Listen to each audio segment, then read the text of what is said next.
आचरन् चिन्ता सन्तानहन्तारो यत्पादामृजने नमः श्रियानान्तानि चाचार्यान् प्रणमामि मुहुर्मुहुः यदनुग्रहतो जन्तु सर्वदुःखादिको भवेत् तमहं सर्वदा वन्दे श्रीमद्वल्लभनन्दनम् अज्ञानतिमिरान्धस्य ज्ञानाञ्जनशलाकया चक्षुरुन्मीलितं येन तस्मै श्रीगुरवे नमः नमामि हृदये शेषे लीलाक्षीराब्धिसारम् लक्ष्मीसहस्रलीलाभिः सेव्यमानं कलानिधिम् चतुर्भिश्च त्रिभिस्तथा षड्भिर्व्याजते योऽसौ पञ्चदार्धये मम।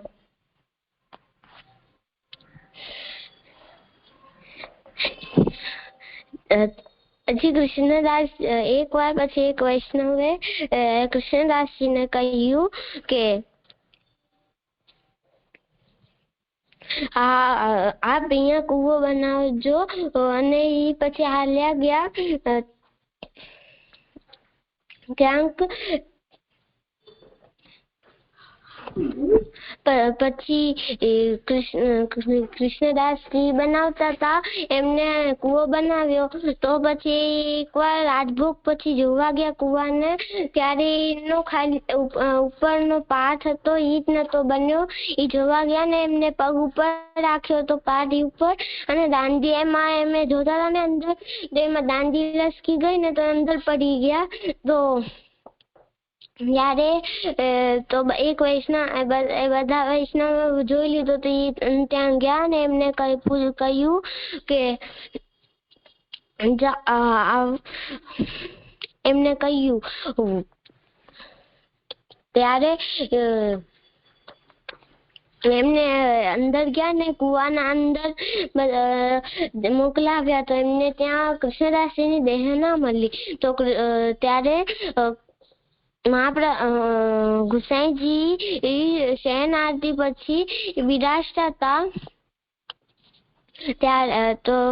ત્યારે કૃષ્ણદાસજી એક વૈષ્ણવ ગુસાઈજી પાસે જાય અને એમને કહ્યું કે આ કૃષ્ણદાસજી કુવામાં પડી ગયા અંદર જોવા ગયા ને તો એમની દેહ ના મળી એમ કહ્યું ને તો કૃષ્ણદાસજી તો રામદાસજી એમને કીધું તામસા નામ અધોગતિ એમ કીધું તો ગુસાઈજી એમને ટોક્યું ને એમને કહ્યું કે ના કોઈ બી ઈ મહાપ્રભુજીના આજ્ઞાકારી વૈષ્ણવ હતા કૃપા પાત્ર સેવક હતા એટલે આપણે એમ ના કહેવાય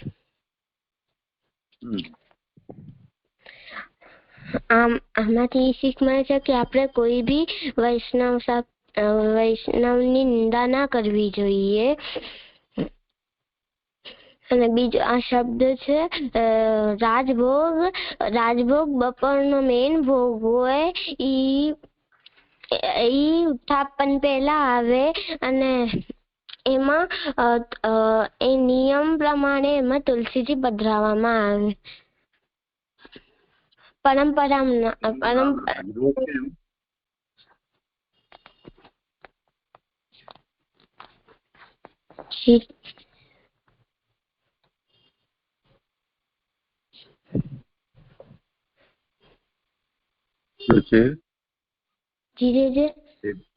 ભોગ ને રાજભોગ કેમ કહેવામાં આવે છે? ઠાકોરજી રાજા છે એટલે એમને બપોરમાં રાજભોગ દેવામાં આવે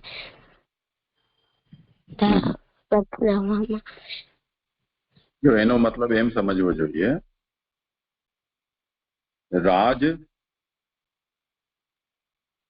અને રાજસી ત્રણ ગુણ છે ને સાત્વિક રાજસ અને તામસ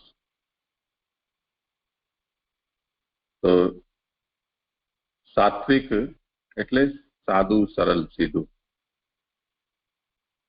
રાજસીની અંદર થોડું ગરમ તીખું ખાટું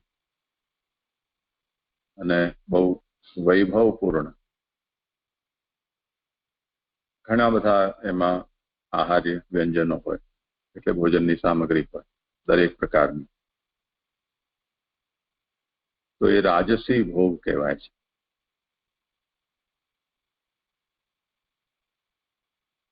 જેમ આપણે કોઈ આશ્રમમાં જઈએ, ત્યાં માટી ગોબરથી લીપણ કરેલું હોય, ઘાસ પાંદડાની દિવાલો હોય, બેસવા માટે ચટાઈ હોય કે પથ્થરના ઓટલા હોય, વૃક્ષો હોય, ગાય વગેરે પશુ બાંધેલા હોય, તો આપણે ત્યાં જઈએ, જેમ તુલસી ક્યારો હોય, તો આપણને ત્યાં બહુ પવિત્રતા, શાંતિ એવો અનુભવ થાય. તો આપણે એમ કહીશું કે આ કેટલું સાત્વિક સ્થાન છે. બીજી જગ્યાએ જ્યાં બહુ મોટું ભવન હોય, ખૂબ ફર્નિચર હોય, મોંઘા મોંઘા બધા અંદર પડદા અને બેસવાનું ને સુખ સુવિધાઓ ઘણી બધી હોય, તો આપણે એમ કહીશું કે આ તો કોઈ રાજાના મહેલ જેવું છે, એટલે રાજસી છે. અને કોઈ અંધાર્યું સ્થાન હોય, ખંડેર જેવું હોય, ત્યાં ખૂબ કચરો હોય, ચામાચીડિયા ઘર બનાવીને રહેતા હોય,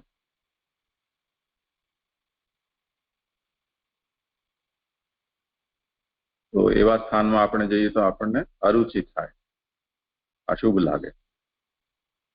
તો આપણે એમ કહીએ કે આ કેટલું તામસી છે.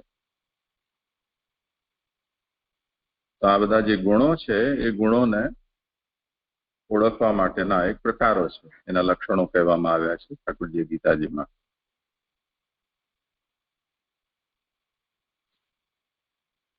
તો સાત્વિક, રાજસ અને તામસ આ ત્રણ પ્રાકૃત ગુણો છે. પ્રાકૃત ગુણો દરેક પ્રકૃતિથી બનેલી દરેક વસ્તુની અંદર એ ત્રણ ગુણો હોય છે. એમાં જે ગુણ જેની અંદર વધારે હોય તે વસ્તુને એ ગુણના નામથી ઓળખાય. તો અત્યારે જેમાં આપણે આ એક ઘરનું ઉદાહરણ લીધું, તો એમાં આપણને શાંતિ, પવિત્રતા એવો અનુભવ થાય છે. તો આ શાંત ગુણ, પવિત્રતા આ સાત્વિક ગુણનો લક્ષણ છે. અને જે જગ્યાએ ખૂબ વૈભવ દેખાય, ખૂબ સુવિધા હોય, ખૂબ ધન વગેરેનો ખર્ચ થયેલો દેખાય, એ રાજસ કહેવાય. એ પ્રકાર જેમ ઘરમાં છે એવી રીતે ભોજનમાં પણ વિચારી શકાય. તો ભોજનના પ્રકારમાં એવું ભોજન કે જે બહુ રસાવાળું હોય, તાજું હોય, ચિત્તને પ્રસન્નતા આપનારું હોય, શરીરને ગુણકારી હોય, એ પ્રકારના ભોજનને સાત્વિક ભોજન કહેવાશે. તો જેટલું પણ તાજી વસ્તુઓ છે, જે ફળ વગેરે છે, દૂધ, મધુર રસવાળું એટલે મીઠું, ગળ્યું, આ બધી વસ્તુઓ સાત્વિક કહેવાશે. રાજસીની અંદર જેમ હમણાં મેં કહ્યું તે પ્રમાણે, જેમાં વિભિન્ન રસો એટલે ખાટું, તીખું, તુરું, આવા વિભિન્ન પ્રકારના રસવાળા જે ભોજનના પદાર્થો હોય અને જ્યાં ખૂબ ઠાઠમાઠથી ખૂબ મોટી સજાવટ કરેલી હોય, તો એ રાજસ પ્રકારનું ભોજન થશે. અને રૂખું સૂકું, ઠંડુ, વાસી એ પ્રકારનું જે ભોજન છે એ તામસ ભોજન કહેવાય છે. જેમ રોટલી આપણે ઉદાહરણ તરીકે લઈએ તો સાદી ઘી ચોપડેલી રોટલી હોય તો એ સાત્વિક ગણાય. પણ એના ઉપર જો મસાલો કે ગરમ મસાલો કે એના અંદર જેમ તમે દાબેલી બનાવો એવી રીતે રોટલીની અંદર શાક કે બીજી કોઈ વસ્તુ અંદર નાખીને એને સિદ્ધ કરવામાં આવે તો એ રાજસી રોટલી થઈ ગઈ.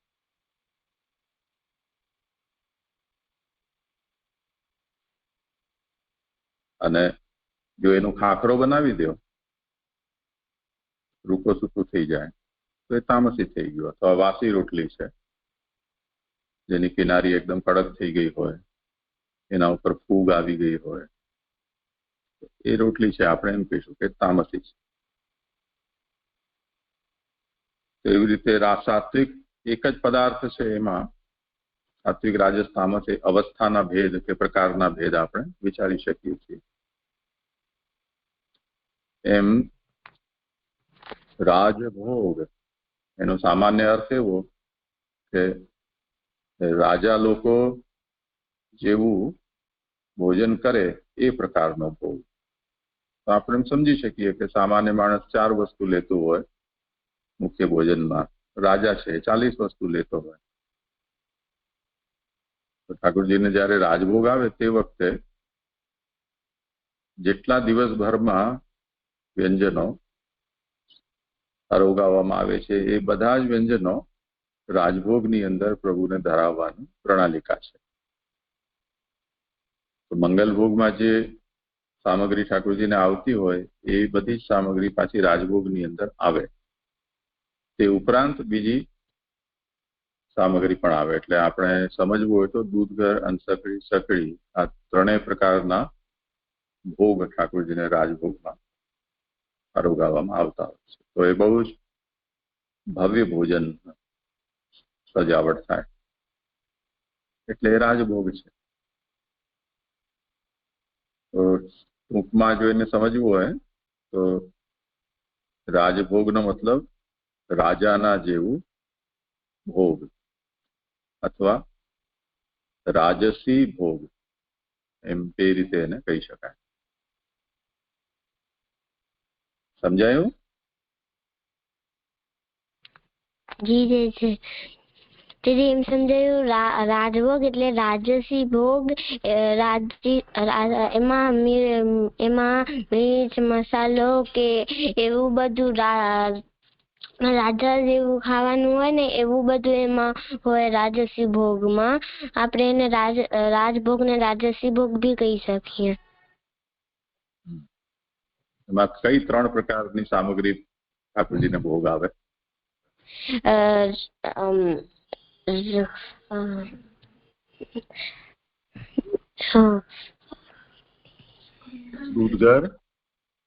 દૂધઘર, સખરી અને સખરી. 3 પ્રકારની સામગ્રી આવે.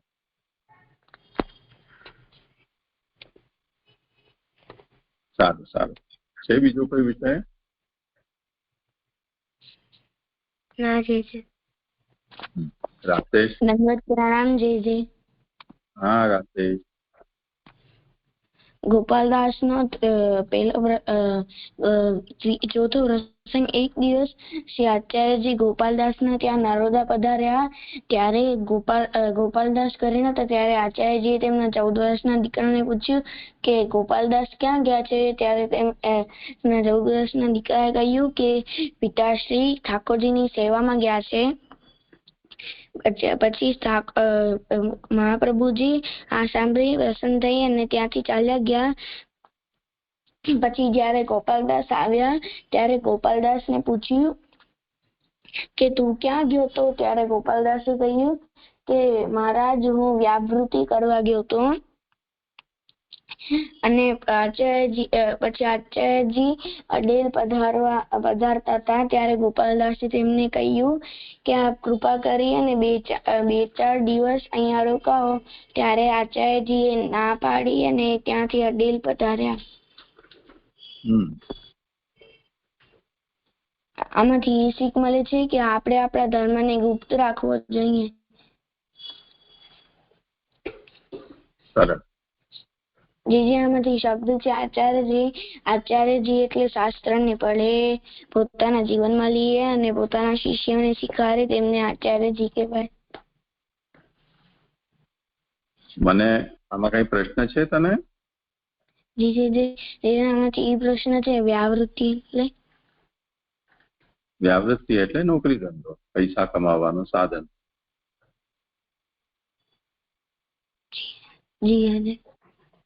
મને પણ એક પ્રશ્ન છે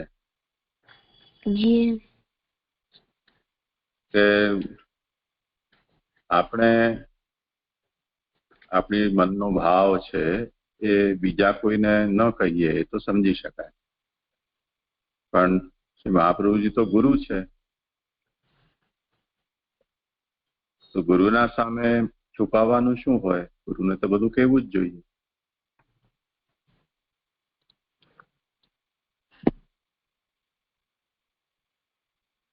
તો તને જે આમાં શીખ મળી એ શીખથી તો થોડું એવું લાગે છે ને કે મહાપ્રભુજીને આપણે મનની વાત ન કહીએ કે સાચી વાત ન કહીએ તો ગડબડી કહેવાય.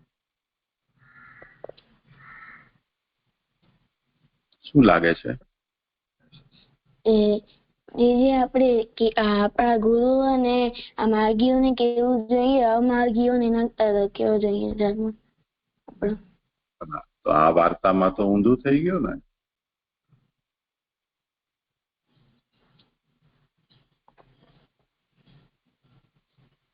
પછી શીખ આપણે બીજી લેવી પડશે આમાં.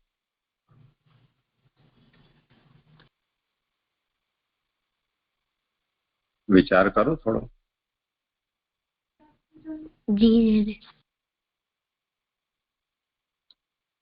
ઓર કોણ છે ત્યાં? એમને કહો કઈ આમાંથી આપણે શું વિચારવાનું છે.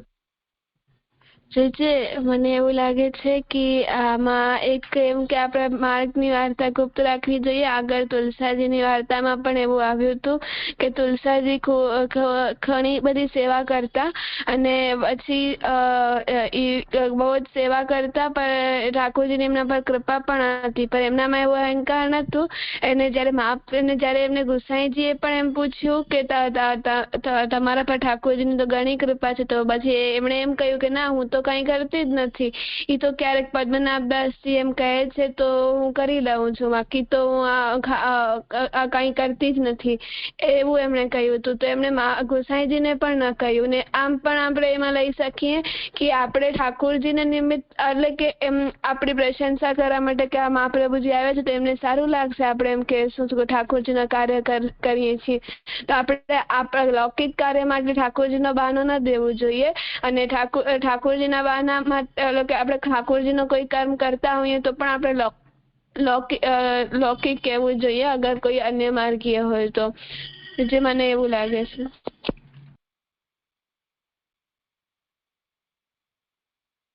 શું સમજાયું રાશેષ?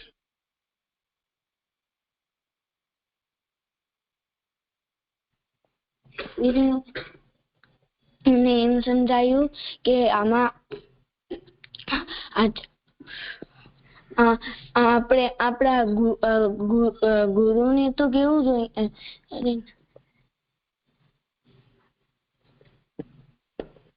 ઠાકોરજીની વાત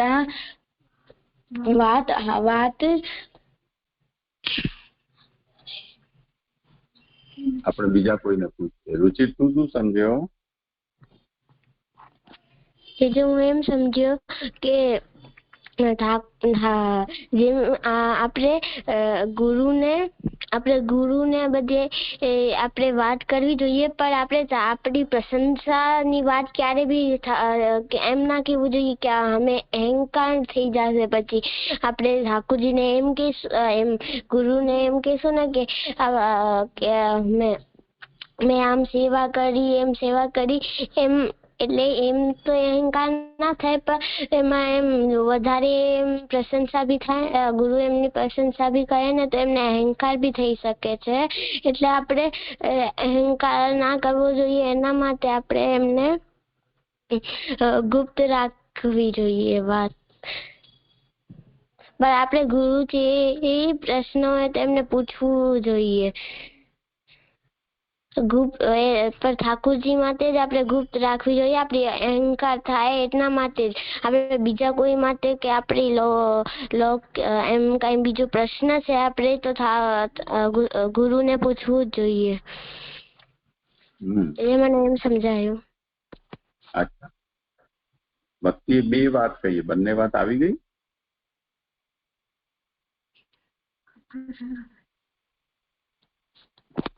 એક આવી.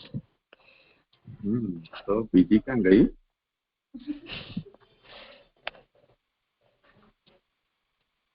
બીજી વાત કોને યાદ છે? બોલો. બીજી વાત એમ હતી કે લૌકિક કાર્ય માટે આપણે લૌકિકમાં જ આન્સર દેવું જોઈએ. આપણે પ્રશંસા માટે આપણે ઠાકોરજી આપણે એમ ના કહેવું જોઈએ.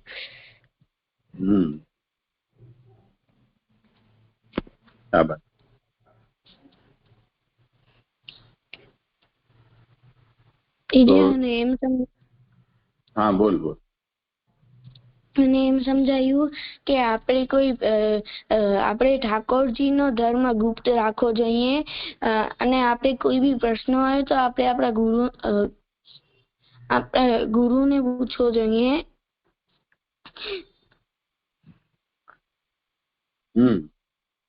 અને કોઈ લૌકિક કાર્ય માટે આપણે કોઈ ઠાકોરજીની વાત ન કરવી જોઈએ.